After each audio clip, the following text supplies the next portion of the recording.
বন্ধুরা 100 দিনের বকেয়া টাকা নিয়ে আবারও একটি গুরুত্বপূর্ণ আপডেট ভিডিও নিয়ে আমি আপনাদের সামনে হাজির হয়েছি। তাই গুরুত্বপূর্ণ আপডেট ভিডিওটি জানতে হলে অবশ্যই ভিডিওটি স্কিপ না করে সম্পূর্ণ ভিডিওটি দেখতে থাকুন।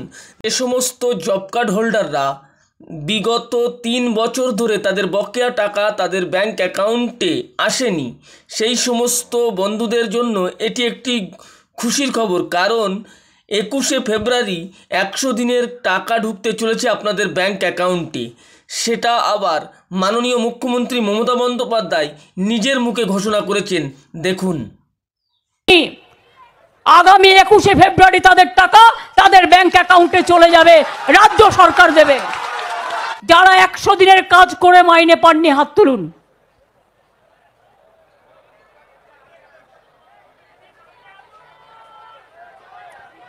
আপনারা আমার কাছে কি আশা করেন?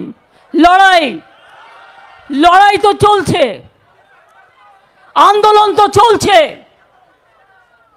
কেন্দ্রীয় সরকার ভাবছে বাংলাকে ভাতে মারবো। এত স্কিম 62 আঁচল থেকে এটাই শিখেছি, হিন্দু মুসলিম শিখ ইসাই আপোষ মে বেড়ে না ভাই ভাই। 2 বছরে 100 দিনের কাজের টাকা বেঙ্গল জিরো।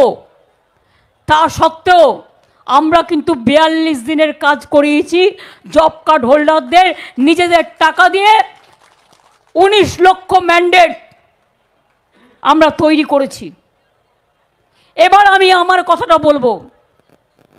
আমি আমার প্রথম পদক্ষেপ আজ বলে যাই, 21 লক্ষ মজদুরকে যাদের টাকা কেন্দ্রীয় সরকার দেয়নি, আগামী 21শে ফেব্রুয়ারি তাদের টাকা তাদের ব্যাংক অ্যাকাউন্টে চলে যাবে, রাজ্য সরকার দেবে।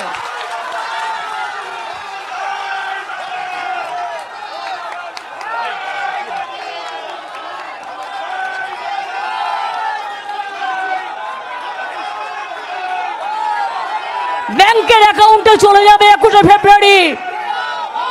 আর আবাসন 11 লক্ষ ক্লিয়ার করেও করেনি। আমি আবাসনেরটা আজকে বলবো না, আমি ঠিক টাইমে আবার বলবো। বিশ্বাস রাখবেন, ভরসা রাখবেন। আমরা বিজেপির প্রতি, আমরা মনে রাখবেন, আমরা ভিক্ষে চাই না, আমরা জয় করতে চাই। আমরা কথা দিলে কথা রাখি। বন্ধুরা, আপনারা নিজেই দেখলেন যে 100 দিনের বকেয়া টাকা মাননীয় মুখ্যমন্ত্রী মমতা বন্দ্যোপাধ্যায় নিজের মুখে কিন্তু ঘোষণা করে দিল। 21শে ফেব্রুয়ারি এই টাকা আপনাদের ব্যাংক অ্যাকাউন্টে ক্রেডিট হবে। ভিডিওটি ভালো লাগলে অবশ্যই লাইক, কমেন্ট, শেয়ার করতে ভুলবেন না। আর যে সমস্ত বন্ধুরা এখনও পর্যন্ত আমাদের চ্যানেলটি সাবস্ক্রাইব করেননি, তারা অবশ্যই আমাদের চ্যানেলটি সাবস্ক্রাইব করে পাশে থাকা বেল আইকনটি বাজিয়ে অল নোটিফিকেশনটি অন করে দেবেন। বন্ধুরা, আমরা প্রতিনিয়ত সরকারি প্রকল্পের নতুন নতুন আপডেট ভিডিও আপলোড করে থাকি, তাই আমাদের চ্যানেলটিতে অবশ্যই আপনারা সাবস্ক্রাইব করে রাখবেন এবং ভিডিওটি দেখার পরে একটি লাইক করতে ভুলবেন না। ভালো থাকবেন, সুস্থ থাকবেন, ধন্যবাদ।